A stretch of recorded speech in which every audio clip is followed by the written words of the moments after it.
श्री कृष्ण हिंदू धर्म में आराध्य हैं, लेकिन सूफियों का उनसे प्रेम किसी से छुपा नहीं और कभी धर्म गुरुओं ने सूफियों के इस प्रेम पर कोई टीका टिप्पणी नहीं की। आज के भारत में इसको उजागर करना नितांत आवश्यक है, क्योंकि जिस तरह देश में नफ़रत की बयार बह रही है, उसे रोकने के लिए हमारे पास हमारी सांझी गंगा जमुनी संस्कृति है। भारत भूमि इसीलिए धन्य है। मौलाना हसरत मोहानी, ये नाम अक्सर लोग जानते हैं। जो हसरत को नहीं भी जानते, वो भी उनकी मशहूर गज़ल चुपके रात दिन आंसू बहाना याद है गुनगुनाते हैं, या फिर पराधीन भारत को स्वतंत्र कराने के लिए उनका ही दिया गया नारा इनकलाब जिंदाबाद लगाते हैं। हसरत का असली नाम सैयद फजलुल हसन था। मोहान के एक सैयद घराने में पैदा हुए, जो हज़रत इमाम मूसा काजिम के वंशज थे। हसरत के बारे में मिलता है कि वो श्री कृष्ण को अल्लाह का रसूल मानते थे, जैसा कि मिर्ज़ा मज़हर जाने जाना रहमतुल्लाह अलैह, जो कि मुजद्दिदी नक्शबंदी सिलसिले के बुज़ुर्ग गुज़रे हैं, का मत है। उनके अनुसार शताब्दियों पहले भारत की धरती पर कृष्ण के रूप में ईश दूत आए, जिसके लिए वो कुरान की सूरह यूनुस की आयत नंबर 10 को और सूरह अल-नहल की आयत नंबर 36 को आधार बनाते हैं।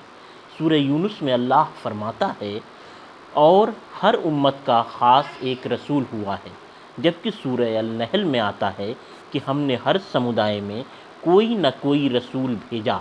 जबकि हसरत का कृष्ण से लगाव सिर्फ बौद्धिक या वैचारिक स्तर पर नहीं था, और न सिर्फ बाल गंगाधर तिलक और गीता का असर उन पर था।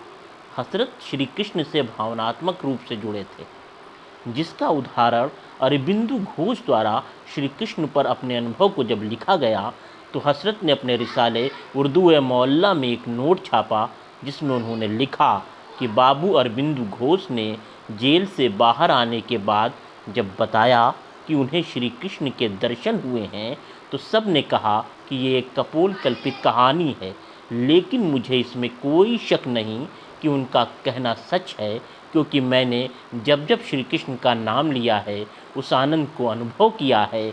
हसरत के बारे में मौलाना के बहुत अच्छे दोस्त अब्दुल शकूर, जो कि कानपुर के एक कॉलेज में प्रिंसिपल थे, लिखते हैं कि हसरत से जब भी उनकी अक़ीदत और उनके अक़ीदे के बारे में बात की, तो उन्होंने कहा, मेरा अक़ीदा 2 मजबूत स्तंभों पर आधारित है।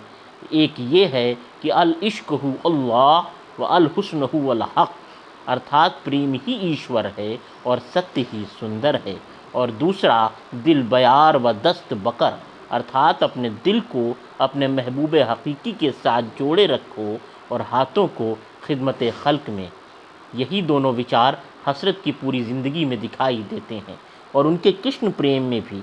कृष्ण के असीम भक्त हसरत मोहानी ने कृष्ण प्रेम में डूबकर कई नज़्म और गीत लिखे, जिनमें कुछ अवधी में और ज़्यादातर उर्दू में हैं। हसरत ने कृष्ण प्रेम में पहली पंक्ति 26 सितंबर 1923 में लिखी। वो श्री कृष्ण का नाम बड़े आदर के साथ हज़रत श्री कृष्ण अलैहिर्रहमा कहकर लेते थे, जो कि मुस्लिम समाज में नबी के बाद उनके सहाबा या फिर वलियों के साथ इस्तेमाल किया जाता है।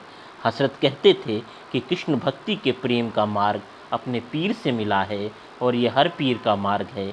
वो इसके लिए हज़रत अब्दुल रज़्ज़ाक़ बासवी रहमतुल्लाह अलैह का जिक्र करते हैं। मौलाना इस प्रकार अपनी भावनाओं को प्रकट करते हैं कि मसलके इश्क है परस्तिशे इश्क, हम नहीं जानते अज़ाब व सवाब। श्री कृष्ण के बारे में लिखते हुए हसरत श्याम रंग में रंगे दिखाई देते हैं। वो कहते हैं, आँखों में नूर जलवाए बेकैफ कम है ख़ास, जब से नज़र से उनकी निगाहे करम है ख़ास। कुछ हमको भी अता हो कि ए हज़रत कृष्ण, इक्लिमे इश्क आपके ज़ेरे कदम है ख़ास। कुछ हम हसरत की भी कबूल हो मथुरा में हाज़िरी, सुनते हैं आशिकों पे तुम्हारा करम है ख़ास। मौलाना ने यूँ तो 11 हज किए, और हर बार हज से आने के बाद वो सबसे पहले मथुरा गए। उनका मानना था उनका हज तब तक कबूल नहीं होता जब तक वो कृष्ण के नगर में नहीं पहुँचते। हसरत का कृष्ण को लेकर ये प्यार भारत में सूफ़ी परंपरा का 20वीं सदी का पड़ाव था। उनसे पहले 16वीं शताब्दी में मलिक मोहम्मद जायसी, सैयद मंजूर आजगिरी जैसे सूफ़ी कृष्ण भक्ति में रंगे दिखते हैं। हसरत पर मौलाना फजलुर रहमान गंज मुरादाबादी रहमतुल्लाह अलैह का असर भी दिखता है। मौलाना फजलुर रहमान ने कुरान का अनुवाद जब अवधी भाषा में करना शुरू किया तो उसमें जिस शब्दावली का प्रयोग किया वो हसरत के कलाम में भी दिखती है। गंज मुरादाबाद मोहान से थोड़ी दूर स्थित एक पुराना कस्बा है। यही नहीं, 17वीं और 18वीं शताब्दी में भी मोहान के पास स्थित बहुत पुराने कस्बे काकोरी में, जहाँ कलंदरी परंपरा के बुज़ुर्ग हैं, उनमें बुज़ुर्ग शाह बासित अली कलंदर रहमतुल्लाह अलैह ने भी अवधी में कृष्ण भक्ति में लिखा, जिसका उल्लेख उनके बेटे शाह तुराब अली कलंदर रहमतुल्लाह अलैह करते हैं। और ख़ुद शाह तुराब ने भी कृष्ण भक्ति में गीत लिखे। शाह तुराब अपने पिता के बारे में लिखते हैं कि एक बार भक्ति मार्ग पर चलते हुए वो इतना ज़्यादा भावुक हो गए कि ख्याल आया कि जीवन ही समाप्त कर लूं। तभी ख्वाब में श्री कृष्ण पधारे और उन्होंने उन्हें ज्ञान दिया कि तुम अमर हो, क्योंकि शहीद मरते नहीं, तुम्हारा हृदय पवित्र है और प्रेम में पगा हुआ है, तुम स्थान, समय, जन्म और मृत्यु के भय से आज़ाद हो। फिर शाह काजिम रहमतुल्लाह अलैह ने लिखा, भूल गई हमरी सुध उनका, जब से राजा कीन गुसैया, हमरी संग खेलत गोकुल माँ, तो सब बिसर गई लड़कैयाँ, हमरी अखियाँ चुबत हैं वे दिन, जे दिन रहे करवट गैयाँ, सुध आवत व दिन की अवध हो, जरत सदा हृदय की सैया, आदि से शाम रहे काजिम संग, अंत बनी रहे ये गुइयाँ। जबकि शाह तुराब अली कलंदर रहमतुल्लाह अलैह लिखते हैं, जार कन्हैया मैं गारी देत हूँ, काहे खरा मुर तीर, अपनी तोपक बचाए रखत है, मोरा भिजोवत चीर, अपना तो मुख मुँह से ओट राखत है, मुख मोरे मलत है अबीर, देख तुराब केहूँ की ना मानत, ऐसो हैं शाम शरीर। शाह तुराब अली कलंदर रहमतुल्लाह अलैह का ये भक्ति रंग भारतीय सूफ़ी परंपरा में शाह लतीफ़, बुल्ले शाह, लल्लन फ़कीर सब में क्षेत्रीय भाषाओं में लिखे गए उनके कलाम में मिलता है। हसरत का कृष्ण प्रेमी रूप इसी परंपरा का है जो सूफ़ी संतों ने राह अपनाई, हसरत भी उसी के राही हैं। और ये चिश्ती क़ादरी सिलसिले में शाह अब्दुर्रहमान के कलम में, शाह अब्दुल रज़्ज़ाक़ बासवी के कर्म में, कलंदरी सिलसिले के शाह काजिम और शाह तुराब की रचनाओं में साफ दिखाई देता है। यही नहीं, यह परंपरा शाह वारिस अली शाह में भी नज़र आती है और हसरत इस संस्कृति के 20वीं शताब्दी में वाहक हैं। वो लिखते हैं, कहाँ क्या रहे गिरदारी ओवल, औरन मिल सुध भूल हमारी, रोवत धोवत तड़पत बिलखत बिरह की रैन गई कट सारी, जियान जाए बरखा रुत हसरत, देख बदरिया कारी।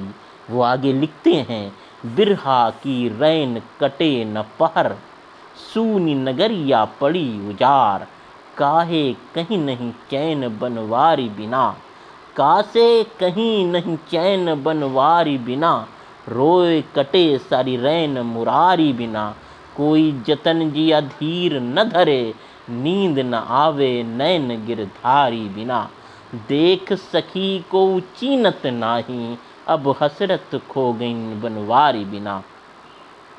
हसरत का कृष्ण भक्ति में लिखा गया कलाम भारत की उस सांझी विरासत का आईना है जिसके बिना ये देश नहीं रह सकता। भक्ति में शक्ति का रूप है, इसीलिए हसरत कहते हैं, पढ़िए इसके सिवा न कोई सबक, खिदमते खल्को इश्क़े हज़रत हक़। लेकिन जहाँ हज़रत कृष्ण प्रेमी हैं, वहीं देश प्रेम का जज्बा भी देखते बनता है।